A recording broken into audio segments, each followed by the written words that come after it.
I am Rebecca from ChemKnits, and happy Halloween! Welcome to a bonus video where I plan to dye a spooky colorway on a new yarn base that I'm really excited about. This yarn is the Neo line from Wool to Dye For. My name is Neo and Neo DK. It is 85% superwash merino wool, 15% Donegal nep, and those neps are fluorescent and they glow with a black light. Even in the plastic bag, before you remove it, you can see the glow. And if you know me, you know I love fluorescence, and oh, it's so exciting. Now the fingering weight version of this yarn is 2-ply and the DK version is 4-ply, which sort of says to me that when they spun the original plies, they did that all the same and then either made a 2-ply or a 4-ply yarn, depending on if they wanted fingering or DK weight. Now, neps like this are often made out of acrylic, a fiber that cannot be dyed with food coloring or acid dyes. So even though these neps pop so much right now with a black light, with the bare yarn base, they should pop even more if I dye the base a dark color. But I don't want to just dye it a dark color on itself. I want some pops of bright in there as well to have fun and celebrate this yarn that it's going to give an effect of like fluorescent speckles on a dark background, something that I haven't been able to achieve before, and I am so excited. Now, unfortunately, this yarn base sold out and I wasn't able to get more, and so I decided to also dye the same colorway on yarn with no-neps. But because a yarn with neps and yarn with no-neps take up dye a little bit differently, the nep yarn, that 15% acrylic, doesn't take up dye, so colors might feel a little bit less saturated overall.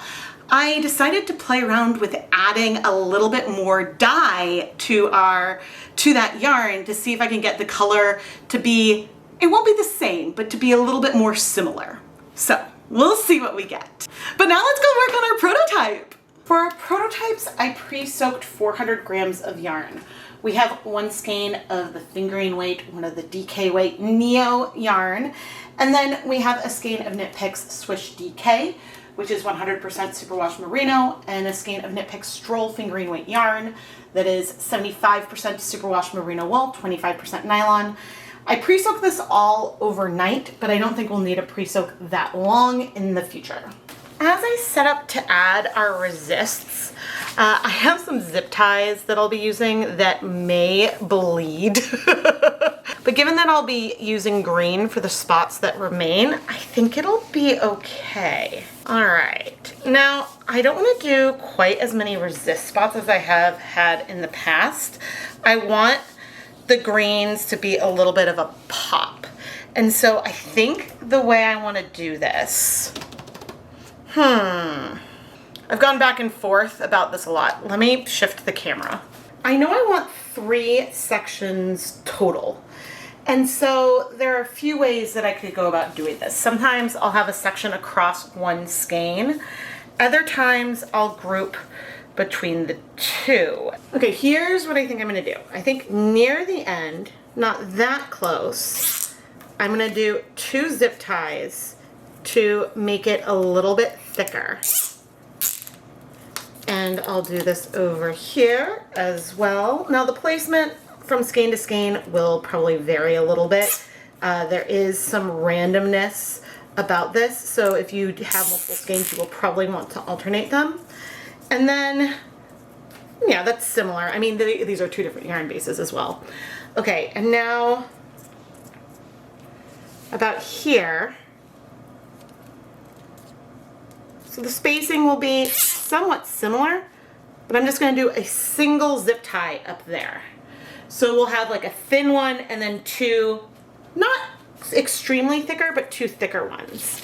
And so I'm gonna do the same pattern on our yarn with the neps. And if you're confused why I'm attaching the 2 skeins together, if I folded it in half, that would give us an even number of resist points.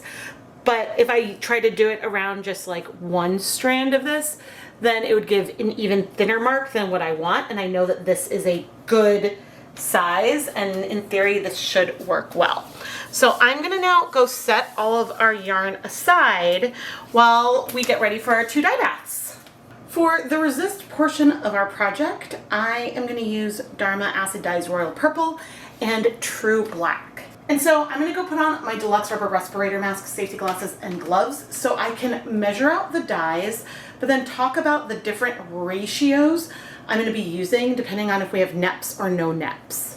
I measured out 2.25 grams of our purple for our neps prototype, but only 1.5 grams of the purple for the no neps prototype. With our black, I measured out 0.75 grams of True Black for the neps prototype and 0.5 grams of the True Black for the no neps. You may notice that these numbers are not exactly proportional, but I picked them because it seemed good. The no neps proportions are based on an episode of Dye PS. And then for the neps version, I actually did a prototype on a different Donegal base, not the neon one, but the multicolored base. And that video will come out sometime following this one, and sometime in November. And so while the colors aren't identical, because the bases are different, the colorways are gonna feel different anyway, with and without the neps. So I figured that we'd use these different proportions and see how we feel we like them side by side, because we can always tweak them.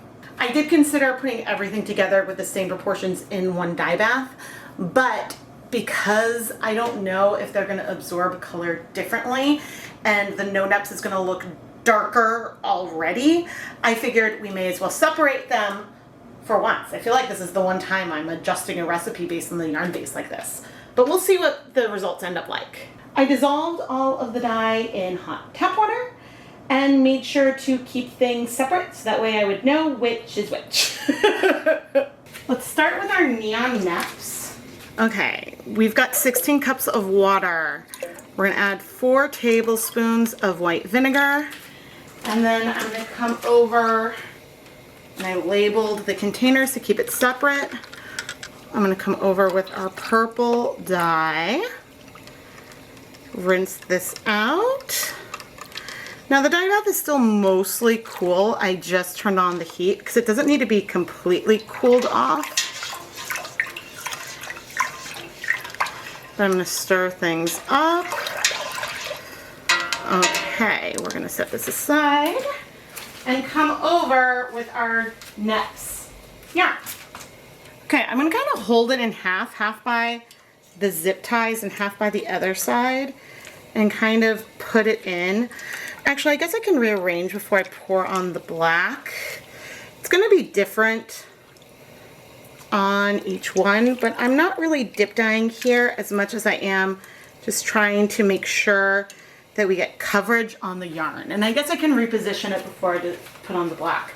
But I may need to think about the placement of the zip ties because maybe I want it at the other end, or maybe not. Maybe it's fine for the black to be on this side.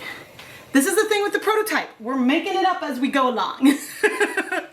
Okay, I'm gonna set a timer for 15 minutes, at which point we'll come check in and then maybe add the black. Sometimes when I do things side by side, I will set them up in not chronological order to keep them different, but here I'm going chronological. 1, 2, 3, 4 tablespoons of white vinegar. I'm bringing over our purple dye. This is for the no neps. And we have less of the purple dye here, but still it all ended up in the pan. That is good. Okay, and I'm going to add our yarn in. So we also started with 16 cups of water, so we kept that very similar. Oof, pretty. You can see how quickly this color can start to strike. Okay, but we wanted to give it a nice good stir, but now we're going to stop because we don't want the dye to go too far in. It's okay if we have pastel areas. All those things are fine. And so just like with the other one, we'll wait about 15 minutes and then plan out what we're gonna do with the black dye. Okay, instead of going back and forth, I figured it made more sense to show both at once. Now currently in the pot, this definitely, the neps looks darker than the no neps, but let me show you the finished ratios on some yarn so you can see why I picked these proportions. For reference, here are the 2 examples I was talking about. This was dyed with more dye, and the neps was dyed with the more dye, and this was dyed without. And so the black feels darker here still just because of the heathering that we get from the neps. And so I'm not sure if the difference would have made this feel even lighter than this or not, but they feel different because this feels a little bit more muted with the base color, but they feel similar intensities. And so that's why I'm going with the ratios I'm going with. All right, but it's been 15 minutes, and so let's arrange this yarn. Most of the color is in the yarn, but oh, look at those neon neps. How they stand out. Oh my gosh, that is beautiful. Oh my gosh, I gotta zoom in. That's absolutely gorgeous. Okay, I'm gonna arrange the yarn so it's a little bit folded. We've got these two, there are zip ties on top, but some of the bottom is also on top near the resists. We had 400 grams of yarn in the pan. This will be different. So we're just gonna roll with it. And now right here, I have 2 tablespoons of white vinegar, our 0.75 grams of black dye that we measured out. And I am gonna start pouring this on, adding it mostly on top of the yarn, but a little bit in other spots as well. With the pot less crowded, this black dye might spread a lot more than it will if things are more crowded. So that could be a difference between our prototype and other yarn. But let's go ahead and do the same thing on our No-neps yarn. First, we're gonna pick up the yarn by the zip ties, and this one has almost cleared. Okay, now again, things are gonna be different when the pots are more crowded. We have a little bit more surface area on the top here, but we're rolling with it.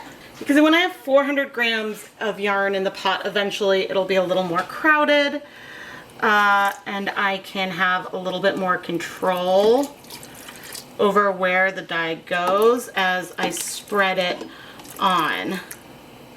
But the big thing here is to not touch. And it's hard for me to not touch and not see what's happening. We gotta trust the process because we don't see as much of the purple anymore. But now I am going to set a timer for 30 minutes, and we're gonna heat things for 30 minutes or until all the dye clears. Now, it's possible that we may need more acid, but I'll keep an eye on it, and if we get too much movement in either pot, then I will reduce the heat to make that lower. Okay, it's been 30 minutes. And we're gonna try to do this carefully. There's a hint of color left, but most of the color is in our yarn. I'd say we've got a lot of black on this prototype, maybe a little bit less purple, probably because of the way it was in the pan. But I'm also not that mad at it. Let's see, where's the other zip tie? Here we go. Turn off the heat.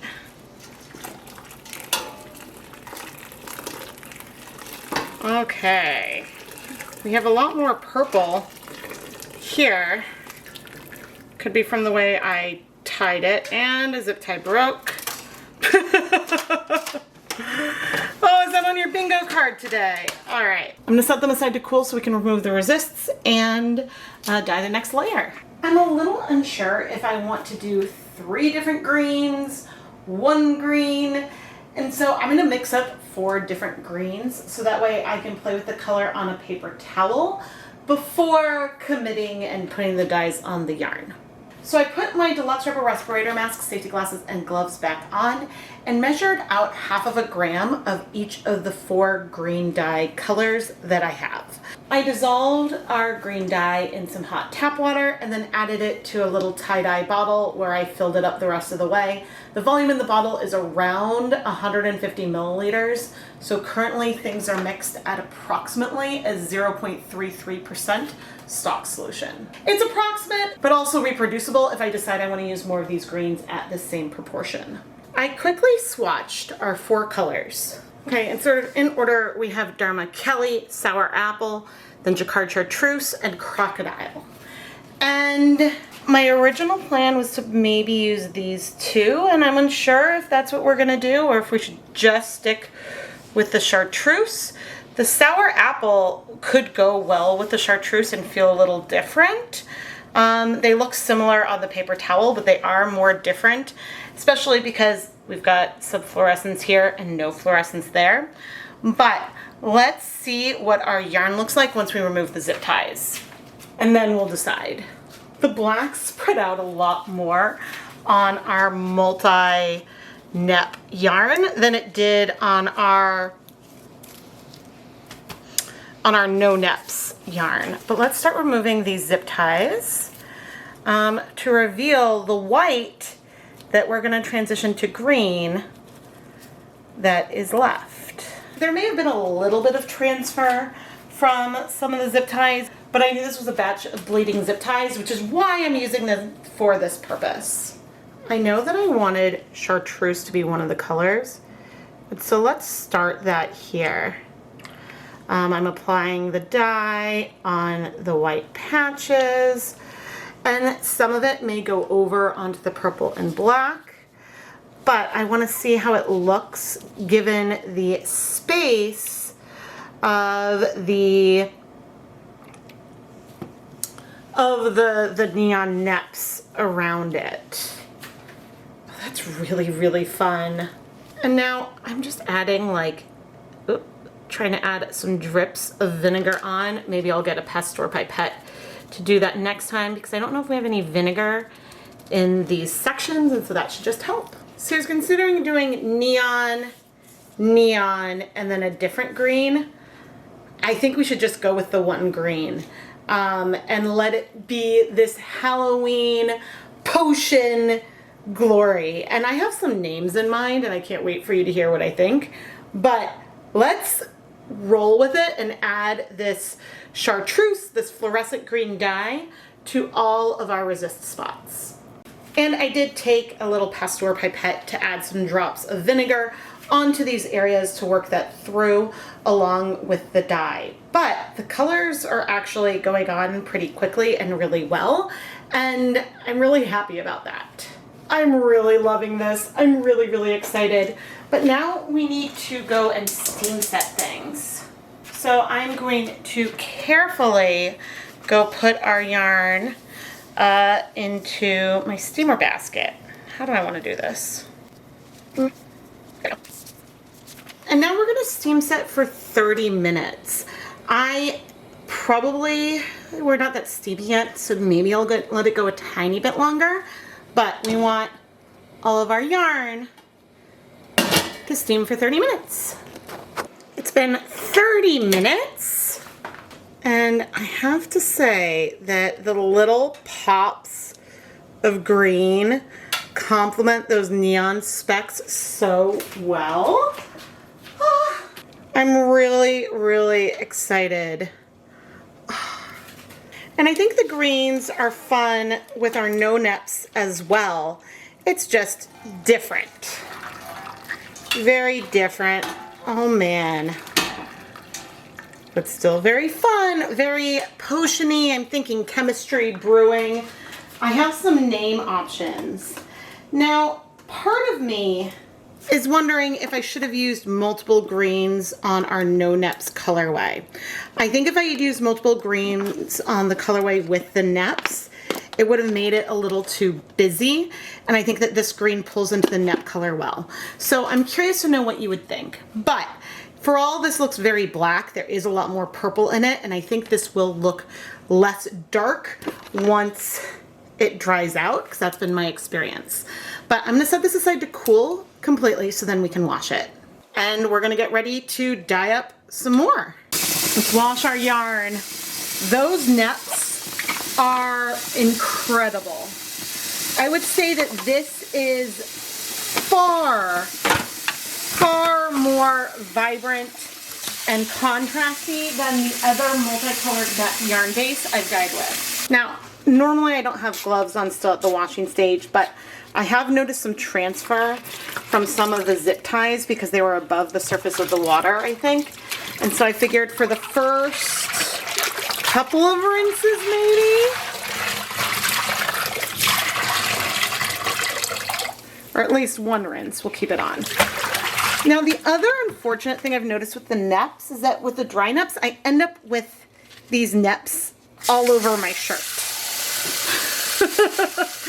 And so that is unfortunate. All right, I'm adding some dish soap and I'm gonna take off my gloves now. So some of the neps shed, but hopefully we're not gonna have a soapy issue or any bleeding. I'm not seeing any, which is wonderful. Wonderful, wonderful. Because you never know. I mean, it doesn't look like the neps are holding on to any color, but you never know. I am incredibly curious to see if we get more difference between the purple and the black on other skeins. Because right now this is looking very, very, in person, very black. But, I mean, on camera you can see. You still have a fair amount of purple. But oh my gosh. The neps just practically glow in the daylight.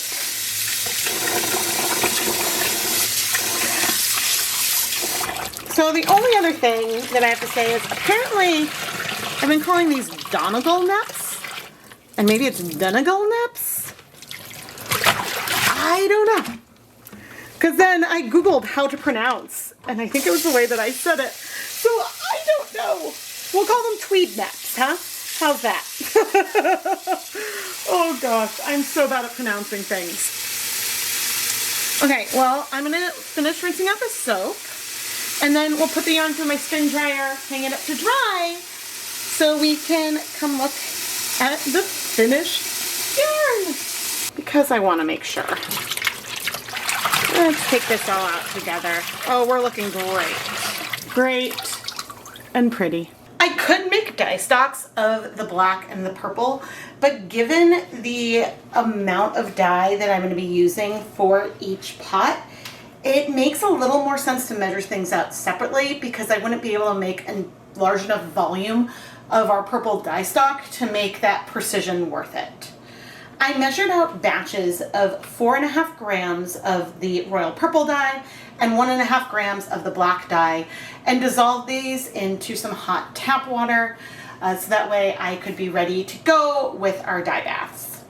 I pre-soaked more of our nep yarn and then added zip ties for the resists in the same pattern that I had done previously. The main difference right now is that I plan to dye 400 grams of yarn in a pot at a time.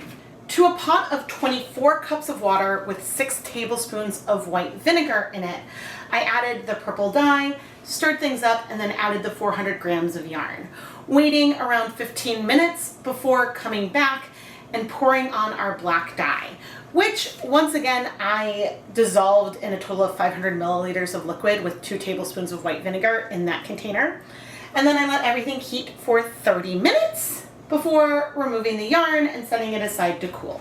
Then I came in and removed our resists so that way I could apply our green dye, which off camera I did make a dye stock of the chartreuse acid dye so that way I could keep diluting it to have the proportion that I need to layer it on. And I did stagger things such that I could work on layering our green dye onto the yarn in multiple batches all at once. So I did a lot of the resists and then I came in and did a lot of our pop of color later on. After adding the green, I went ahead and steam set things for 30 minutes, let it cool, and then washed it off camera. There's gonna be a lot of variation in the purple and black ratios just because I am using 2 different pots that are different sizes, and the way that I pour things on could cause the dyes to spread more or less depending on if the dye hits yarn more first or water more first. But that's part of the fun of the entire process. And I'm very excited to see what our finished dry yarn looks like. Here are the 4 prototypes that I dyed very much at the beginning of the video. And this yarn is so much fun. But without further ado, if we need to, we can go into a closet so I can remove more ambient light. But Oh, that is so fun. Now, some of these fluorescent neps do shed, and so we do see a couple of spots on our no-nep skeins, but the green glows across the board. And so this is just so fun. Oh my goodness. And now even if I turn my overhead lights back on, you can still see the fluorescence pop when I turn on the black light. It's just the contrast isn't quite as dramatic. And I have to zoom in to one area to really show that pop that makes this so unbelievably fun. Now in our dyeing project, I attempted to have 2 slightly thicker resists and 1 thinner one. And it's hard, not impossible. I think these are probably the thinner ones and these may be the thicker ones, but there's variation in there. I think if I wanted that to be more dramatic, I should have added a 3rd zip tie onto, I think, those thicker areas, which really would have made more of a difference. But that's just something that we've learned, and I always love learning new things whenever I'm playing with color. So why could the neps yarn feel more black overall? I think there could be a surface area difference. Maybe the no-neps yarns are a little bit fluffier, less tight twist, and so then when I poured the black on, it didn't go as far.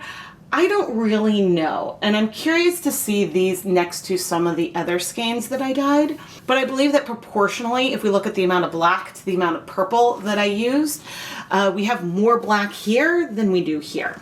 And since I weighed out each of the dyes separately for each batch, unless there's something wrong with my scale, which I don't think there is because we have consistency batch to batch, unless there is something wrong with the scale, we know how much dye went into each colorway. No matter what, I think they're beautiful, but I think that another thing that could be toning down the purple are the orange, green, and pink neps that we have here.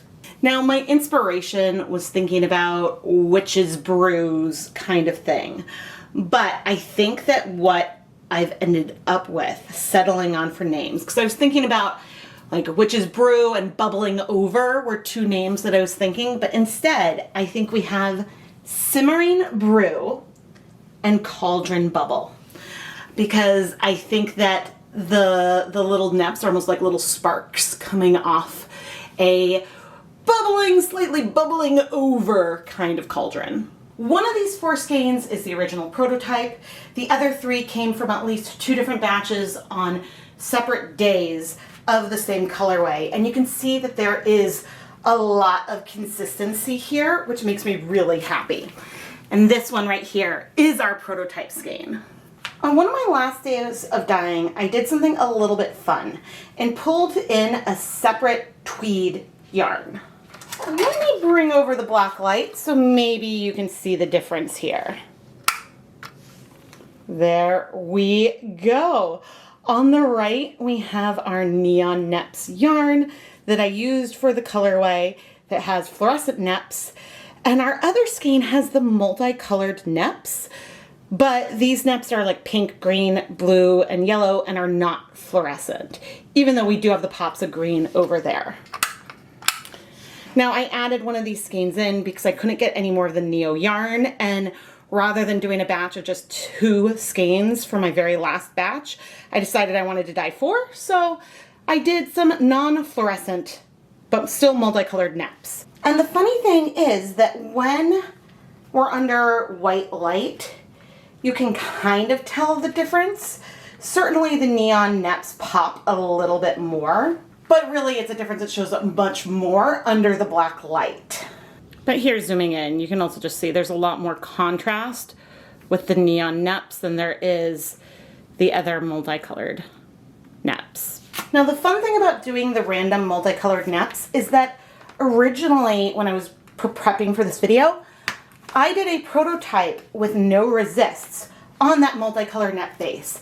This video will come out, I think, tomorrow, so you'll be able to watch that. But now, with these 2 yarn bases, you can control how often those pops of color show up by alternating skeins and changing the number of rows that you do in between to make those green pops even more random than they might otherwise be. And so I thought that that would just be very, very fun. The other prototype that we played around with is yarn that had some blue and purple on resists and had more resists sort of spread out through the skein. But when I was playing with this, also the greens are different, but when I was playing around with this, I just loved the way that the black and purple layered together and knew that that was the direction I wanted to go for Halloween. So it's fun to see how colorways evolve as I'm working on them. Here's most of the yarn that I dyed up. And with the black light. Oh, I love that I don't need to even bother turn off all the lights. You can just see that contrast with those neps really, really pop when you turn on the black light. I really hope that you've enjoyed this process as I created and dyed our Cauldron Bubble and Simmering Brew colorways. I don't know if I have any more of this yarn left, but if I do, I will leave a note both in the video description and a pinned comment down below.